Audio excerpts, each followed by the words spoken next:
Hello, and welcome to Good Game Spawn Point, the show for gamers by gamers. I'm Bajo. And I'm Hex. And I am D.A.R.R.E.N, an encyclopedic expert on electronic entertainment. We've got loads of gaming goodness to get through. We'll be reviewing the latest Prince of Persia game for the Wii, The Forgotten Sands. And we meet another spawn of Australian gaming. My friend in kinder used to have like this single game and watch game.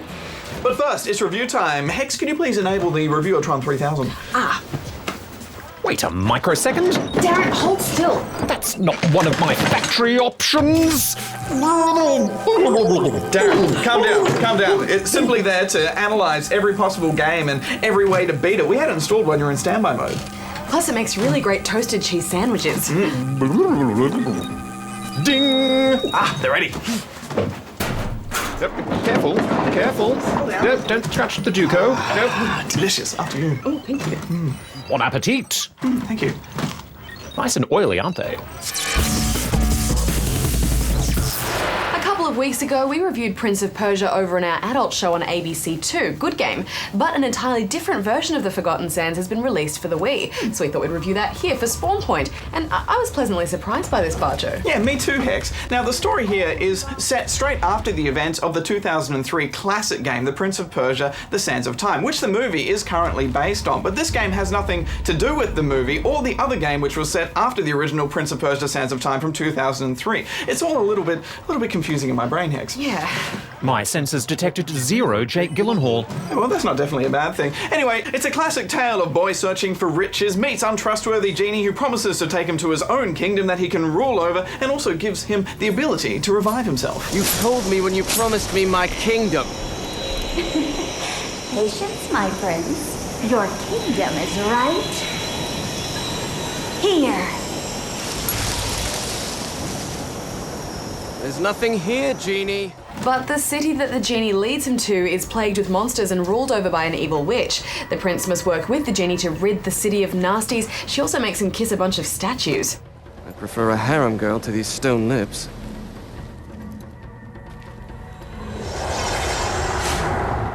Ew, stony. If you've played a Prince of Persia game before, you'll know that this is primarily a game of jumping puzzles. In this version, you'll be using the Wiimote and the nunchuck to leap, swing, climb, and run along walls to pick your path through the kingdom. And once you get the hang of it, this free-running movement becomes really exciting and fun. Yeah, with games like this, it's all about getting into the rhythm, and the game's little clues like scratches worn into a wall will let you know where it's safe to run. Also, your genie bestows upon you a life orb, and this gets filled with the souls of demons, which are little glowing balls of light you'll need to collect as you go. You need to have souls in your life orb for it to revive you at the same point you died. Run out and you'll have to restart back at the last checkpoint, which can be frustrating, but it's fair nonetheless. This is used in place of the ability to rewind time that was in the other version we reviewed. I like that you collect these balls of light for a purpose. Often in games, these little collection things are just for points or for no reason that I can discern, but collecting these will give you a retry when you start getting to those really tricky bits. Plus, they also work as a guide if you get lost. And as Prince of Persia games can be quite the labyrinth, it becomes a necessity. Affirmative. If you get lost, follow the balls. The puzzles are brain tickling, but nothing particularly challenging until late in the game. And again, it's nothing we really haven't seen before in previous games. You'll pick up abilities as you go, like the power to create wall handles or platforms of air where certain coloured panels allow, and this was done by pointing the Wii remote at the coloured tile and hitting B. I liked this, but it wasn't something that was particularly easy to pull off on the fly. You really needed to take a moment to find the cursor and aim. Also, the game keeps offering you hints, but they're not useful hints. They're just the blindingly obvious objective to the puzzle, like climb to the top or activate this lever that the game has already made a really big deal of showing you. Thanks, I know, but it's there for noobs and you can turn it off if you want to. How did you find the combat? Well, when I saw that there was no option for the classic controller on the box, I was a bit worried that it would be a bit of a waggle fest, but because this is primarily a jumping puzzle game, the combat is quite intermittent, so I didn't actually find myself getting dead arm. You can slash at enemies, press A to jump on top of them, then a quick shake to send them flying across the room, or a simple shake will perform an impressive tornado attack. Yeah, there's still a lot of vigorous shaking of your arms backwards and forwards, and it's nothing too inspired, but it does serve as a nice break from all the swinging and jumping, and it also limbers you up for the next amount of puzzling. Plus, if you're smart, you'll take down the enemy party leader that's lit up with blue. Destroying him first will cause all the others to flee, severely cutting down your waggle time. Well, boss fights are your standard fare of attacking feet or hands until the boss becomes weak enough for you to climb up and perform a series of quick-time events. This kind of approach to boss fights is getting a bit tiresome, isn't it? Affirmative. With a quick-time event, you simply have to respond to a simple button press shown on the screen. Even a noob can handle that. Yeah, it's nothing too challenging, at least not till much later on. Most of your frustration will come from accidental jumps in the wrong direction or poorly aiming a wall run, causing you to die just before a checkpoint. And this is no reflection on the controls. They're well designed and wonderfully free and easy to use once you've mastered them. Yeah, I love it when you get into a big garden area and you push minors and it shows you exactly where you need to go. It's so daunting at first. I'm gonna get all the way up there, but once you work through all the puzzles and leap and climb to the final point, it's actually really rewarding, and then you start to realize just how much fun you had getting there. We've almost come full circle. The creature can't be far. The graphics deserve a mention too. They're some of the best I've seen in the Wii, although I find myself saying that more and more lately.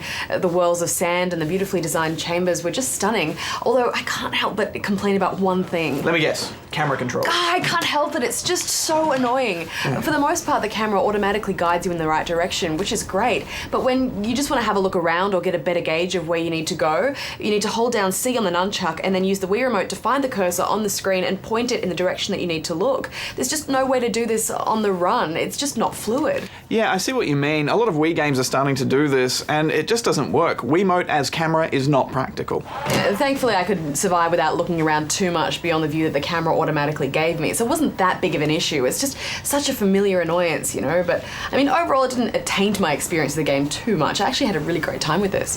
If you've been inspired by the film, or if you're new to the franchise, this is a great place to start. There's 10 to 15 hours of good swinging and jumping puzzling gameplay here.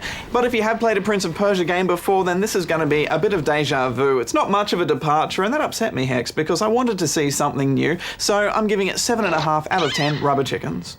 You know, I adore these kinds of free-running jumping puzzle games, Badge, and Ubisoft just does them so well. I mean, it is standard Prince of Persia fare, but it works beautifully, and I thought this was a great title to release in the Wii. With the exception of the camera, the controls worked beautifully as well. It was a joy to play. It's 8 out of 10 from me.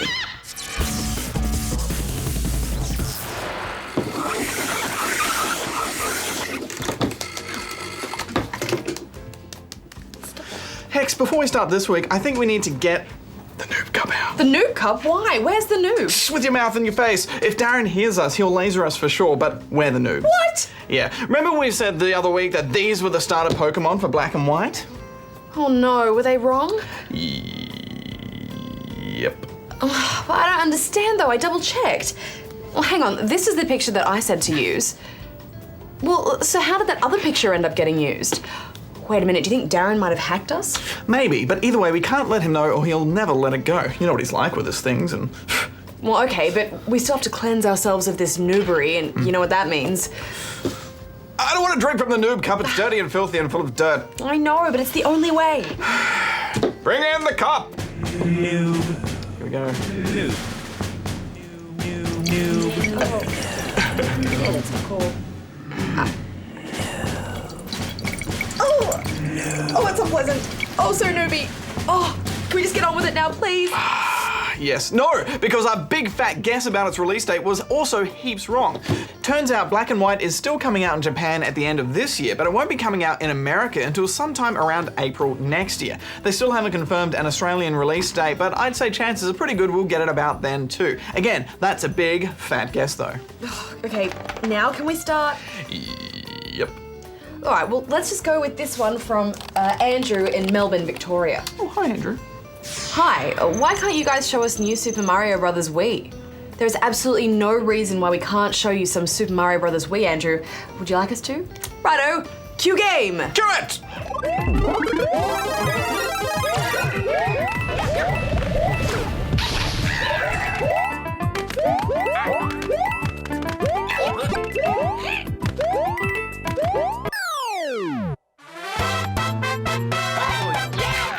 Moving on then to this from Billy in Hendorf in South Australia.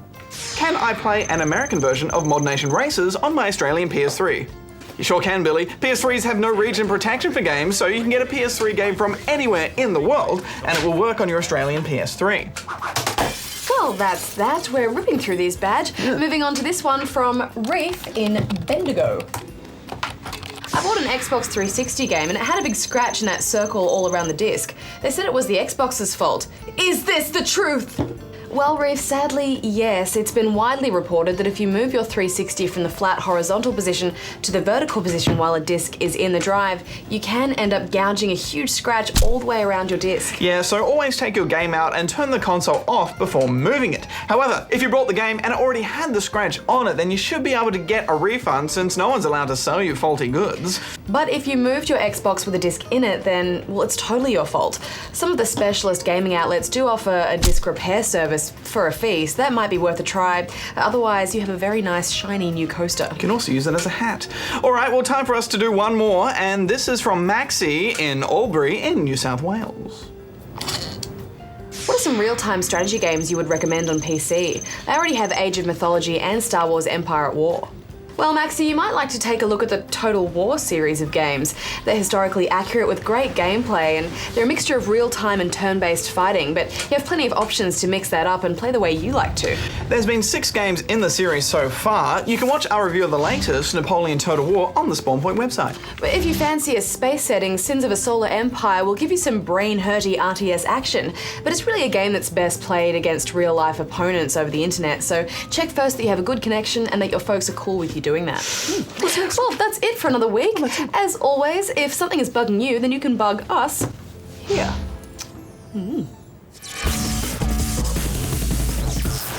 Hi, I'm Patrick. I'm 11 years old and I'm the awesomest gamer in the world.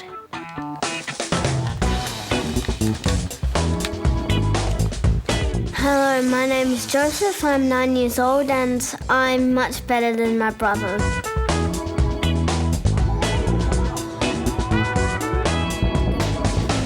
My favourite game would have to be Super Mario Galaxy because with all the power-ups like Blue Mario, Spring Mario and stuff like that.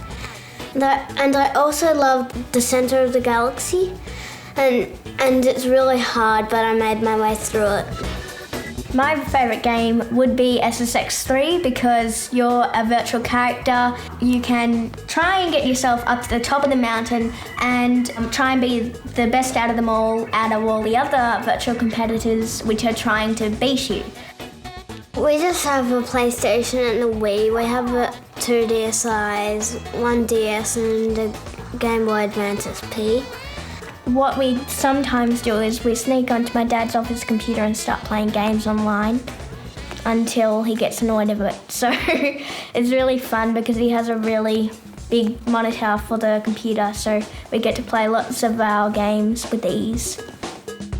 We probably have about 50, 60 games, which is quite a lot, and Dad refuses to buy any more for us, so I think that it is probably enough for now.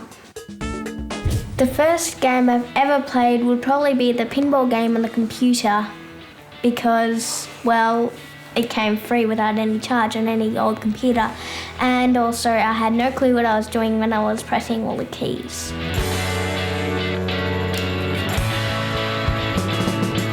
My friend in kinder used to have like this single game and watch game. And it was Mario Cement Factory, and I kept on playing it and he got really annoyed, and that's how I got into it.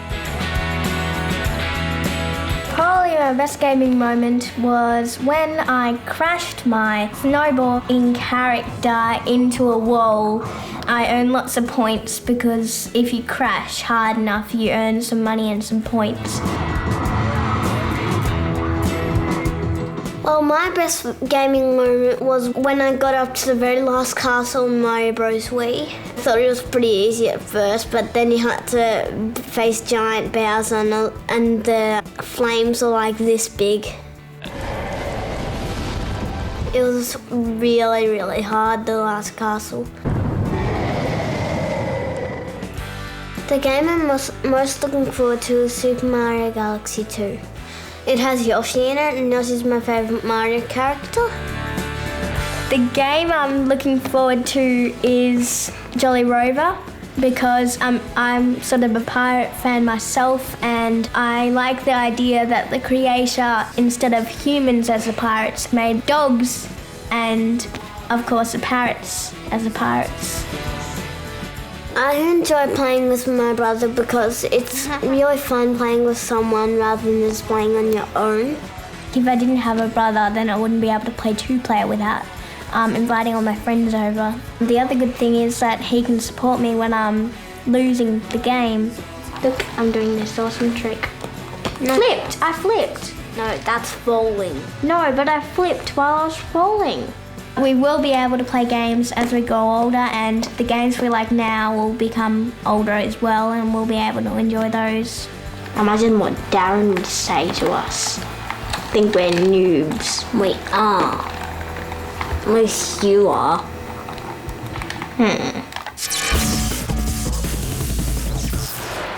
Well, that's it for another show, but we've got heaps coming your way next week. Yes, another Spawn Point Selects review, this time on your pick of your favourite RPG. So hit up the Spawn Point website to cast your vote. Plus, we'll be revving our engines and Darren's CPU cycles with the insane racing of Blur. Speaking of giant lumps of metal, Darren, you've actually written something for the show for next week, haven't you? Affirmative. I will be presenting my top 5 favourite lasers. He's not joking. Well, we can look forward to that. See you next time, gamers. Hex out. Bajo out. Darren out.